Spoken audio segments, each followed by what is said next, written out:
गाजियाबाद में रामकथा के दौरान भयंकर बवाल हुआ, जहां पर विधायक नंदकिशोर गुर्जर के देखिए आप पूरे कपड़े जो हैं वो फट चुके हैं। इसी पर खास बातचीत के लिए विधायक जी हैं। सर, क्या कहेंगे? अभी आपने प्रेस वार्ता भी की है। देखिए, आपको सारा मालूम है, मैंने बता दिया है।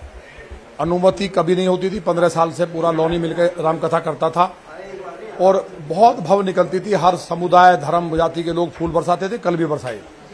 लेकिन ऊपर से चीफ सेक्रेटरी का ये आदेश था, मुझे एक IPS अधिकारी ने बताया कि वो वहां बवाल धक्का मुक्की करके फिर लाठीचार्ज करके गोली चलाएंगे और तुम्हारा मर्डर करेंगे। तो इसलिए अनुमति का बहाना करेंगे। मैंने अनुमति के लिए भी फिर दे दिया और मैंने सब लोगों से कहा था कोई कुछ नहीं कहेगा। मैं लॉनी के लोगों का आभारी हूं। किसी ने कुछ नहीं किया। पुलिस ने 12 लाठीचार्ज किया। आपने लाठीचार्ज करते दिखा है। फिर भी अगर आप दिखा सकते हैं, क्योंकि मीडिया को भैया बहुत मोटा पैसा दे रहे हैं अब ये लोग। वो 75 की मीडिया तो है नहीं, अब ना अंग्रेजी जमानों की है। सिकंदर बिना खाली हाथ गया था।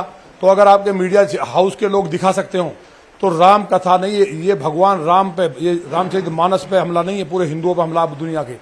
अगर ये पवित्र गुरु ग्रंथ साहिब या कुरान या बाइबल को इस तरह फेंक के खंडित करने की कोशिश कर लें, मैंने अपने ऊपर लेकर के मुझे कितना मारा, कितने मेरे घाव हैं, मेरे बेटे की टांग टूटी है, कई बहनों के कलश तोड़ दिए, कई घायल हैं, कंधे छुले पड़े हैं, बदतमीजी हुई है।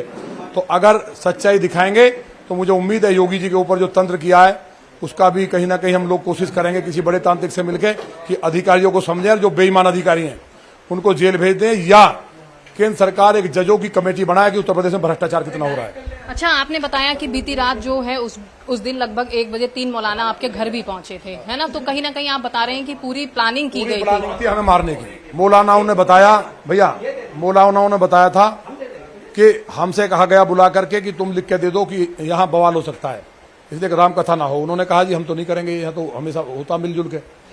तो उसके बाद कहा चलो छोड़ो, हम सिविल वर्दी पुलिस वाले भेज देंगे, वहां से तुम कुछ लोग अपने भेज दो, पथराव करा दो। उसके बाद दंगे का बना करके विधायक का एनकाउंटर हो जाएगा। वो हमारे पास डरे घबराए आए, विधायक जी ये मामला है। हमने कहा तुम शाम तक गायब हो जाओ। वो लोग गायब हो गए और भगवान श्री राम और माँ जानकी ने कथा को सकुशल यात्रा होगी और अब जो रावण है उन रावणों का भी अंत होगा। कौन है वो रावण? उनके नाम? रावण यही अधिकारी जो बने लूट रहे हैं प्रदेश को, गरीब जनता लूट रही है। कोई ऐसा आदमी है जो लूट नहीं रहा? भ्रष्टाचार अखंड भारत में आज तक इतना नहीं हुआ जितना उत्तर प्रदेश में। क्या बाबा से मिलने जाएंगे आप? बाबा जैसे तो मिल लिए। बाबा सुनते कहाँ जब से तंत्र कराया है। वो जब कोई विधायक जाता है उसी को डांटते हैं। तो क्या कारण है जो विधायक को डांटते हैं? अरे बताया तो था, उनके ऊपर कामाख्या जी में किसी तांत्रिक ने तंत्र करा दिया है। 2 साल से पहले से बाबा जैसे थे, अधिकारी डरते थे, अब तो अधिकारी कुछ मानते ही नहीं उनको। अच्छा, आखिरी सवाल कि कैसे आपको इंसाफ मिल पाएगा, कैसे आप लड़ेंगे? इंसाफ तो शंकर जी देंगे ना। माने मोदी जी बैठे दिल्ली में, मैं संगठन का आदमी हूँ। मैं पार्टी युवा मोर्चा, किसान मोर्चा जिलाध्यक्ष रहा हूँ, तो मेरी पार्टी है। अनशन करेंगे आप? आपने कहा खाना क्यों करूंगा? आपने कहा खाना पीना नहीं? प्राण त्याग दूंगा। जब राम जी का अपमान होगा तो जी का क्या करूंगा? अगर कपड़े पहनाएंगे तो मैं पार्टी के मेरे लोग कहेंगे और इंसाफ होगा तो पहन लूंगा, नहीं कोई बात नहीं है।